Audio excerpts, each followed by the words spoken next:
Hey, welcome back to another fun, exciting, bright day here in Eastern North Carolina. So last night, or actually early this morning I should say, about 6 a.m., we got hit with our first serious frost. That's it, end of the growing season.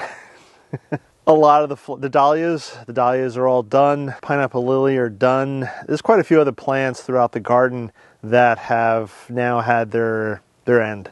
The frost is killing them off. The loofah is done. Now I still have some green loofahs on the vine, and I'm not sure.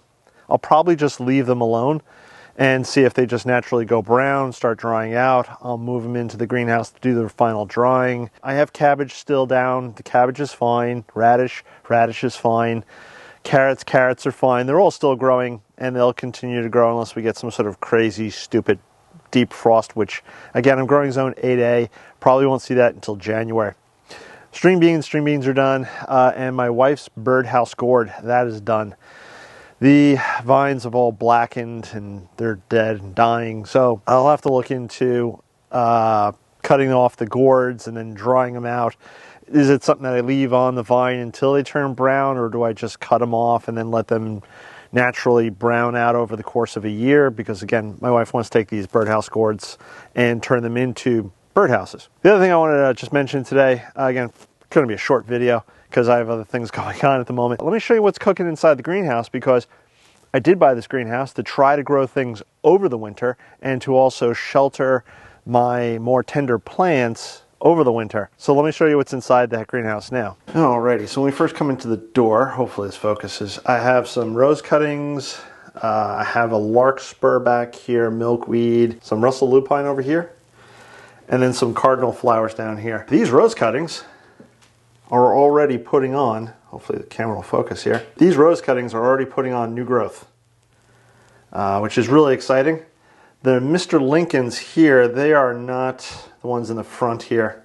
These two, they're not as aggressive so far as the Earth Angels, but hopefully by the springtime they'll have some growth, and who knows, I might have new rose bushes to plant out next year. Here's a loofah that I have drying out right now. I'll probably wind up peeling this.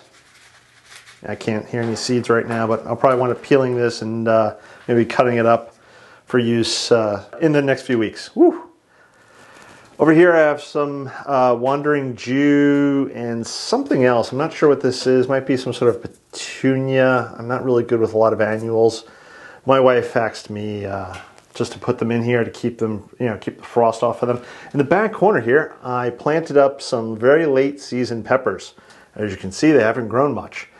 My hope, or my game plan, is to try to over the winter them in here, and hopefully they survive the winter, and then I can put them out in the spring and hopefully have some peppers by late spring maybe. Who knows? If you've grown peppers or if you've overwintered peppers in a greenhouse, please let me know below in the comments what your results were, or if you have any tips, advice, or suggestions. And over here, I just moved some of the plastic trays out of the way, watering can. Not much has changed over here, but over the next week or so, probably next few weeks, I'm going to be moving those lemon trees and orange tree from outside to in here.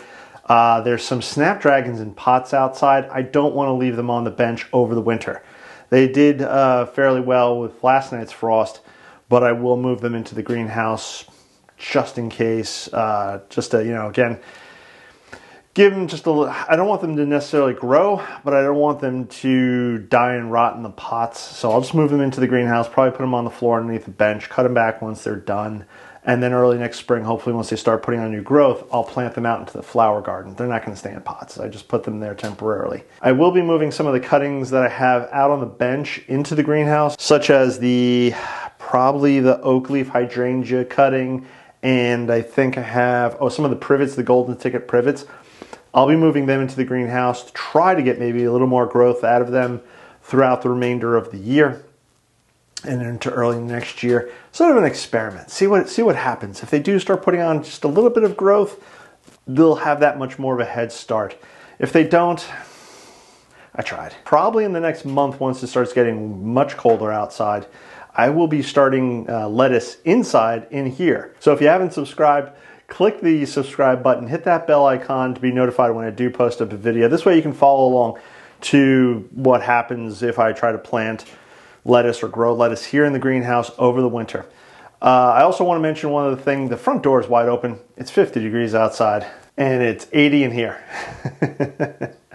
I'm tempted to open up the roof vents, but I do want the greenhouse to warm up. I don't think it's going to get much warmer than 80. And also I've started, let me show you this. So I have this black barrel, which I'm going to do some composting in over the course of the winter. I'll throw a few things in there, and I'll just try to do a little composting. So that not only should absorb heat from the sun because it's close to the front right there, but it also should maybe generate a little bit of heat with the composting. The other thing I'm doing to passively heat the greenhouse is I've gotten some milk jugs. I've painted them black, and they're just going to sit there and absorb sun. I have a few more in the other corner underneath the potting bench, but I'm just going to keep doing this, adding more milk jugs, once they're painted black. And of course, they're all filled with water, so that, again, they should absorb heat and at nighttime release that heat, thus keeping the greenhouse pretty warm at night, hopefully, maybe. Last night I checked, or early this morning I should say, I checked, and it was about 42 in here, which is pretty good. Again, it's 80 now, so it's a 40-degree difference in temperature. But again, if I can keep obviously the greenhouse from going below freezing at night, and then also to keep it at a temperature that's high enough, especially once we get into the much colder months, January, February, that I can still grow things in here like lettuce, maybe even some radish. I'm going to experiment with both of those and see what happens. But again, if you haven't subscribed, please subscribe. Click that bell icon to be notified. See what's going to be cooking in this greenhouse this winter. And there's also plenty of other projects going on outside that I'll be doing, and I'll bring you along for those. That's going to wrap it up for today. If you like this sweatshirt, please check out all the links below. If you have any questions, comments, any of those things, leave those below. I'm going to catch you on the next one. Bye-bye.